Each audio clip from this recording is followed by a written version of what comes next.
My lords, many of your lordships will have heard by now of the death of the noble Earl, Lord St Aldwyn.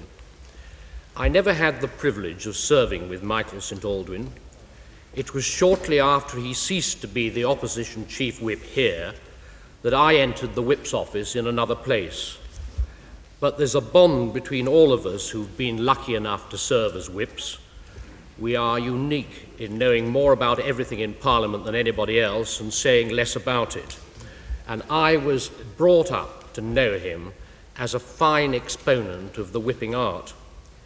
Michael St Aldwyn served this house and my party as chief whip in both government and opposition for 20 years. But he was also, in a very special way, a servant of this house.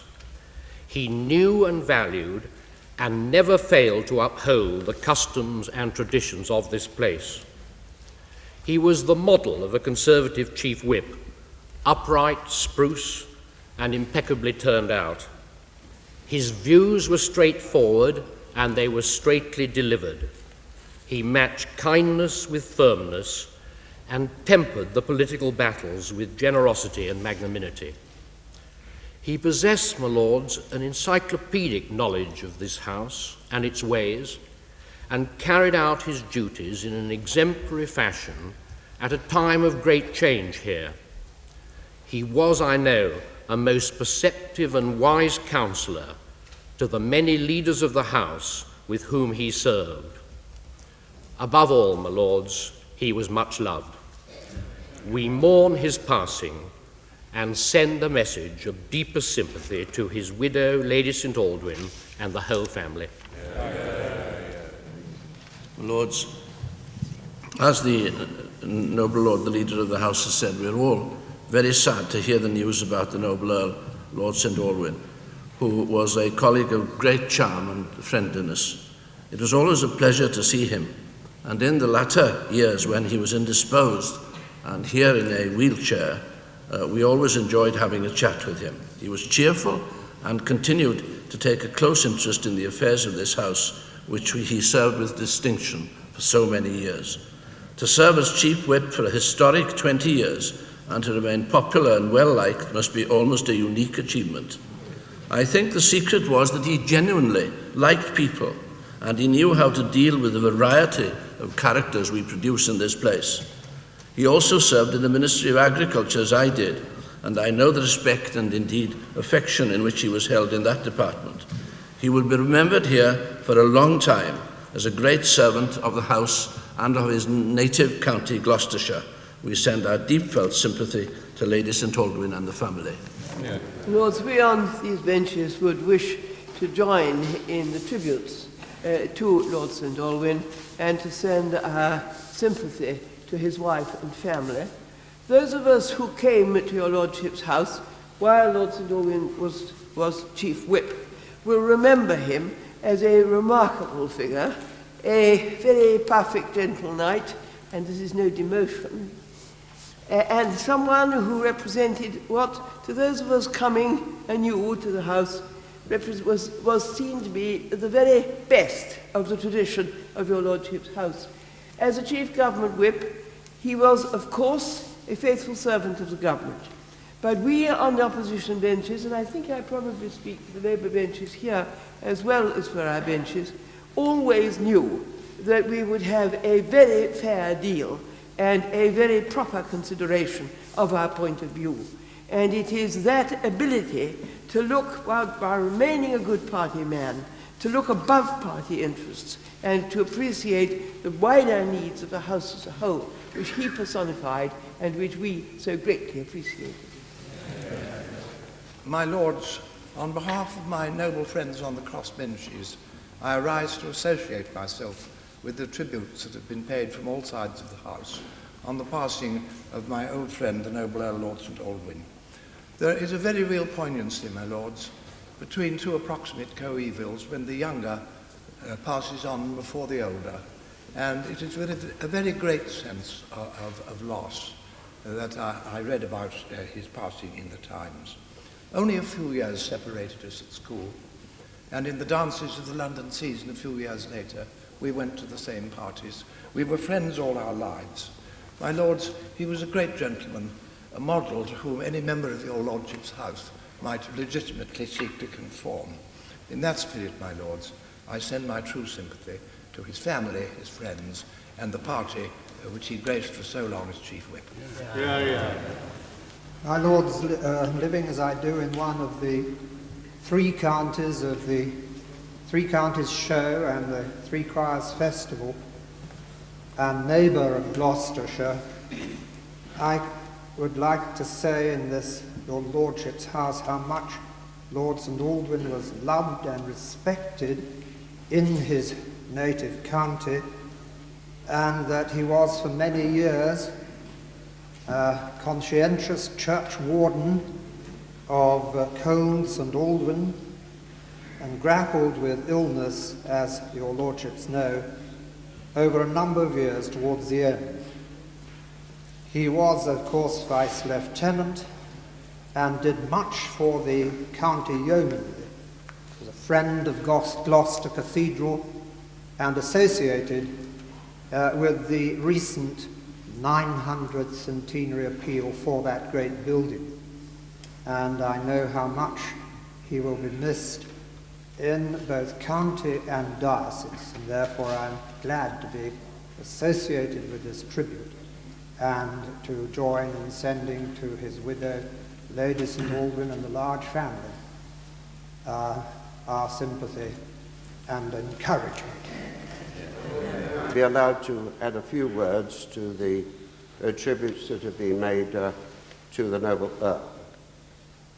I worked with him for many years. Previously a leader of this house, but perhaps more importantly a previous government chief whip, and also an opposition chief whip.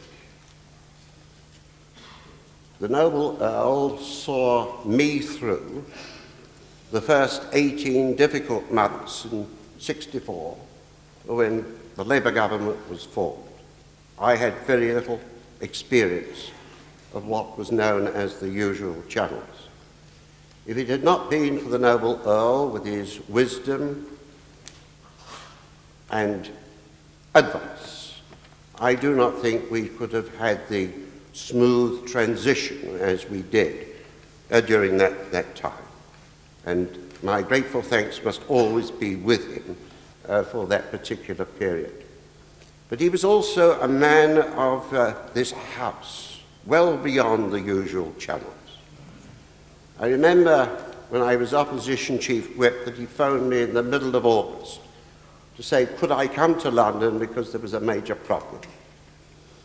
I came up to find that the bank was not prepared to extend the overdraft of the refreshment department. He and I wrote a letter of comfort to the bank to ensure that the wages of our staff could be paid.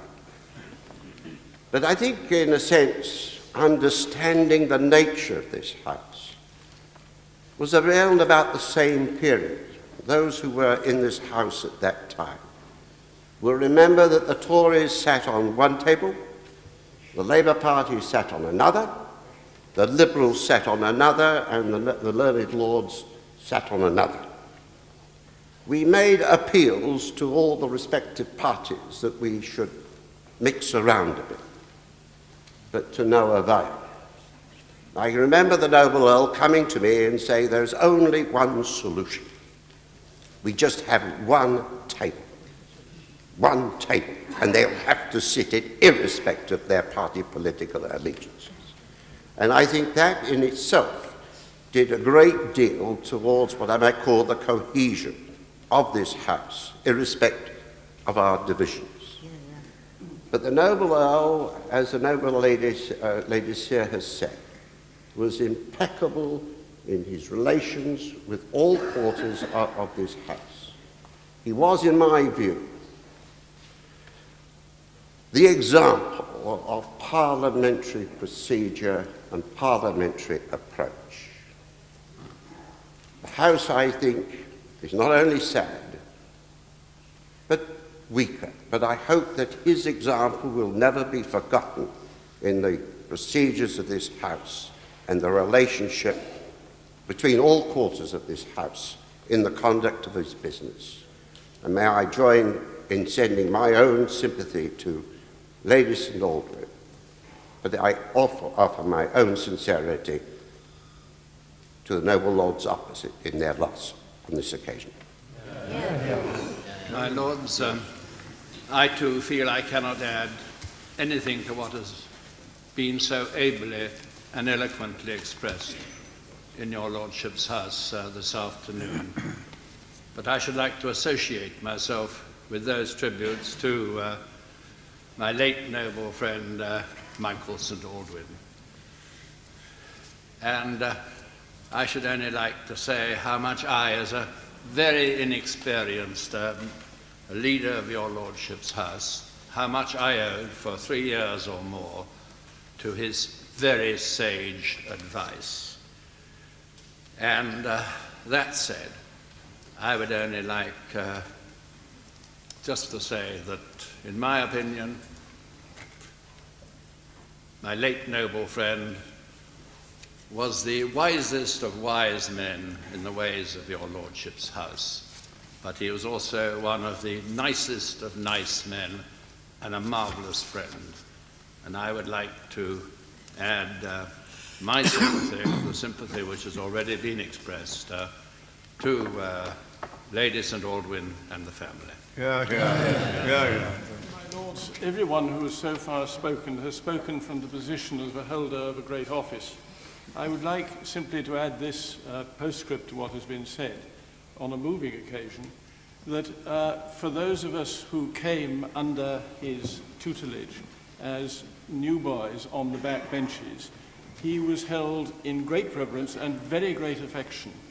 He was always approachable, and one discovered that under the air of patrician calm which he overlaid over every crisis, there was a keen perception of personal needs and an extremely efficient management of the machinery. My lords, he will be mourned by many who have never sat on the front bench as the loss of a friend as well as a leader. My lords, could I just add one word? Because it was Lord St Aldwyn who greeted the 4 ladies who came into this house in 1958, and no woman had ever been here before. And there was a great deal of query in many people's minds, and also in what they said, as to how we should be received. And there's no doubt at all that Lord St Aldwyn made the most easy entrance for the 4 of us that anybody could have done, and I was always extremely grateful to him, as I think were all the others. I'm the only oldest and only one left of the originals, so I can say this with great feeling, and I'd like to send my sympathy. Very good. The Lord Judge.